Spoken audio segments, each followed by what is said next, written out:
Hello guys, मैं श्रीधर मुंडा। मैं फिर से आपके बीच में आया हूँ। जो आपको वीडियो पिछले अध्याय में मैंने बताया था, उसका अगला वीडियो मैं फिर लेकर आया हूँ। इसलिए आप इस वीडियो को गौर से देखें, सुने एवं समझने की कोशिश करें, है ना। इसलिए जो आप सब्सक्राइब नहीं किए हैं, सब्सक्राइब कर लें, लाइक ज़रूर करें और इस वीडियो को शेयर ज़रूर करें ताकि लोगों को भी मेरा वीडियो मिलता रहे। इसलिए आप इस वीडियो को कंटिन्यू देखते रहें। अगला भाग मैं लेकर आया हूँ, जैसे कि भारतीय सौंदर्य शास्त्र। भरत मुनि का रस सिद्धांत भारतीय सौंदर्य शास्त्र में रस के केंद्रीय महत्व रखता है। कला चाहे कोई भी हो, नाट्य हो, काव्य हो, संगीत हो, वाद्य हो या चित्रकला, रस सभी में व्याप्त है, सभी का सार है ना। भरत मुनि ने अपने प्रसिद्ध नाट्य शास्त्र में रस की व्याख्या दी है। एक प्रकार से भारतीय सौंदर्य शास्त्र में मनोवैज्ञानिक की व्याख्या लाने वाले भरत मुनि प्रथम थे। उनके अनुसार नाट्य दृश्य एवं श्रव्य, है ना, नाटक देखने के लिए दृश्य कला और श्रव्य यानी सुनना, चित्र और वाणी दोनों को समाहित करता है। नाट्य में काव्य यानी कविता, संगीत जान ही रहे हैं, नृत्य डांस, है ना, अभिनय मैंने उसको दिखाना का समावेश होता है। सौंदर्य शास्त्र को भरत मुनि का सबसे बड़ा योगदान उनका रस सिद्धांत है। रस कलात्मक अनुभव है जिसके मूल में मानव की मौलिक वृत्ति भाव है। सौंदर्य की आत्मा है। सौंदर्य के बाहरी रूपाकार को कोई भी पा सकता है, किंतु आत्मा रूपी रस तक रसिका ही पहुंच सकता है। आगे, भारतीय कला में चित्र षड्ंग। भारत में चित्रकला या कोई अन्य कला को केवल मनोरंजन का साधन नहीं माना गया है। सामान्य जीवन और संस्कृति से कला का गहरा संबंध है। कला और शिल्पकला प्राचीन सांस्कृतिक मूल्यों पर आधारित है। वास्तव में षड्ंग भारतीय शिल्प के 6 अंग है। चित्रकला उसका महत्वपूर्ण अंग है। कला के 3 भेद किए गए हैं: शिल्प, चित्र और स्थापत्य। षड्ंग का सूत्र है, सुन लीजिए, ध्यान दीजिए। रूप भेदा परमाणिनी भालवया योजनम संद्रयम वार्णिगम इति चितम सर्गमय। यानी चित्र के 6 अंग हैं। पहला है रूप भेद, दूसरा है प्रमाण, तीसरा है भाव, चौथा है लवणीय योजना, पांचवा है सादृश्य, छठा है वर्णिका भंग। तो ये आप देख रहे थे जो अभी श्लोक पढ़ के आपको मैंने सुनाया। आगे है पश्चाताप सौंदर्य शास्त्र। प्लेटो का दर्शन आदर्शवाद या आइडियोलॉजियम कहलाता है। प्लेटो परमपिता परमेश्वर को सबसे बड़े सौंदर्य मानते हैं, क्योंकि सत्यम शिवम सुंदरम परमेश्वर से उपजते हैं। संसार की सारी वस्तुएं सुंदर हैं क्योंकि वह ईश्वर का ही रूप है। प्लेटो को अपने गुरु के ही नहीं, सभी गुणों के सबसे महान विचार वाले दार्शनिक माने जाते हैं। प्लेटो के कला से संबंधित विचार उनकी पुस्तकों, है ना, डायलॉग्स, है ना, सिम्पोसियम, रिपब्लिक, फेडरियस में पाए जाते हैं।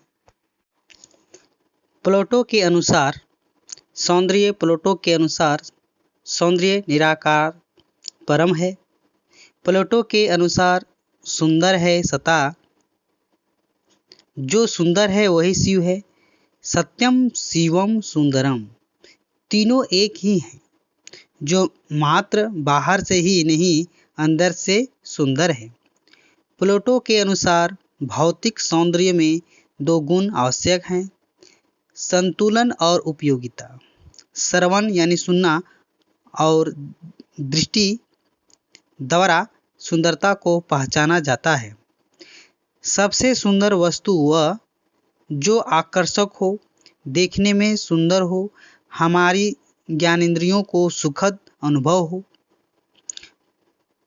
प्लेटो ने कहा है, जिसमें निर्माण की प्रक्रिया हो वही कला है। ध्यान दीजिएगा, यानी जिसमें निर्माण की प्रक्रिया हो वही कला है।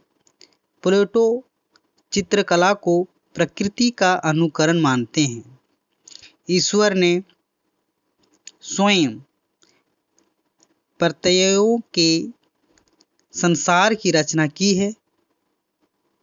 चित्रकार अपने चित्र में लोहार द्वारा प्रत्यय की गई तलवार या हथौड़े की अपने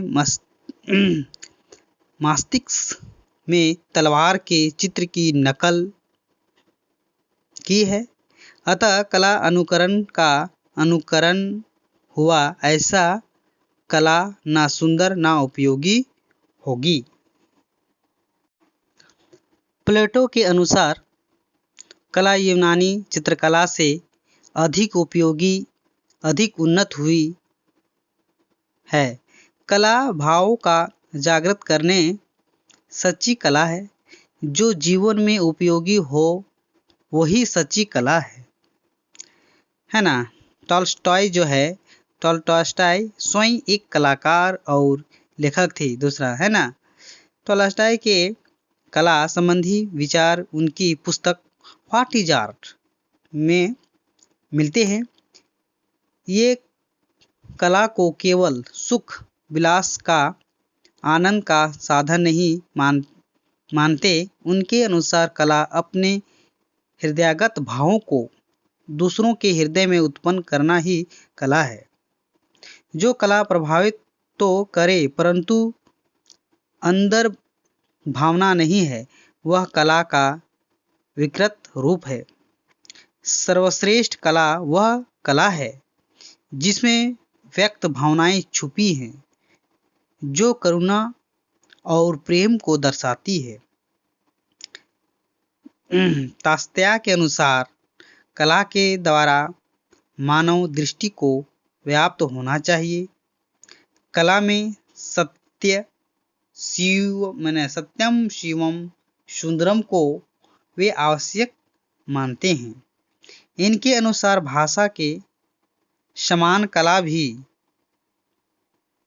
आदान प्रदान की साधन है ना। पूर्णता ही और अग्रसर होना प्रगति में भाषा व कला माध्यम है ना। आगे प्रभाविता की सबसे महत्वपूर्ण शर्त है कलाकार की सच्चाई व ईमानदारी। कलाकार की प्रकट की गई भावनाएं शुद्ध है, उत्कृष्ट है, उनमें सच्ची अभिव्यक्ति है, तो वे तुरंत सुनने, देखने, पढ़ने वाले पर प्रभाव डालेगी। अभिनव गुप्त का सौंदर्य शास्त्र क्या कहता है, ध्यान दीजिएगा। अभिनव गुप्त का सौंदर्य शास्त्र, भरत मुनि के बाद भारतीय सौंदर्य शास्त्र की स्थापना में यदि किसी एक का नाम लिया जाए तो वह है अभिनव गुप्त। उनके बाद के विद्वान रसशास्त्रियों ने उनके विचारों का अनुमोदन ही किया। केवल महिम भट्ट और पंडित राज जगन्नाथ को छोड़कर किसी भी पश्चिमी सौंदर्य चिंतक से उनकी तुलना करने पर उनका पलड़ा ही भारी रहता है ना। आगे है, अभिनव गुप्त बहुशास्त्र चिंतक हुए। उनके लिखे 45 ग्रंथ अब तक उपलब्ध है। उनके चिंतक के मूल विषय मीमांसा है ना, मेटाफिजिक्स और सौंदर्य दर्शन का है एस्थेटिक्स ही रहे। इन्होंने पुराने विचारों की विवेचना के साथ अपने नए विचार भी दिए। अभिनव गुप्त के सौंदर्य शास्त्र संबंधी विचार उनके प्रसिद्ध ग्रंथ अभिनव भारती में मिलते हैं। उसके रचना काल को 3 भागों में बांटा जाता है। पहला है तांत्रिक, अलंकारिक और दार्शनिक। सौंदर्य शास्त्र संबंधी उनकी अभिनव भारती ध्यानावलोकन मध्य भाग की रचना है। विभिन्न विषयों जैसे संगीत, नृत्य, लय, ताल, अभिनय आदि की विशद विवेचना उनकी बौद्धिक सामर्थ्य का परिचय देती है। आगे, अभिनव गुप्त सौंदर्य शास्त्री थे। सौंदर्य शास्त्र का इन्होंने विभिन्न परिचय दिया, जैसे ऐतिहासिक, मनोवैज्ञानिक, तार्किक और दार्शनिक से विवेचन किया। कला का लक्ष्य और अर्थ सिद्धांत पर महत्वपूर्ण महत्व दिए। सौंदर्य शास्त्र के विवेचन उन्होंने नाट्य शास्त्र व काव्य के अंतर्गत किया है। अपने रस सिद्धांत का प्रतिपादन करते हुए उन्होंने रस की पूरी ऐतिहासिक व्याख्या दी है। आनंदवर्धन का सौंदर्य शास्त्र। भारतीय सौंदर्य चिंतकों में आनंदवर्धन एक प्रमुख नाम है। इनके प्रसिद्ध ग्रंथ का नाम ध्यानावलोक है। अभिनव गुप्त ने इसकी लोचन नाम से की है। यह ध्यानावलोक भारतीय काव्यशास्त्र का प्रथम ग्रंथ है, जिसमें काव्य सौंदर्य की दार्शनिक और सटीक व्याख्या मिलती है। आनंदवर्धन पहले लेखक थे जिन्होंने अपनी पूर्ववर्ती काव्य परंपराओं की समीक्षा की और उन्हें एक सूत्र में बांधा। यह संस्कृत सूत्रों के रूप में लिखा गया ग्रंथ है।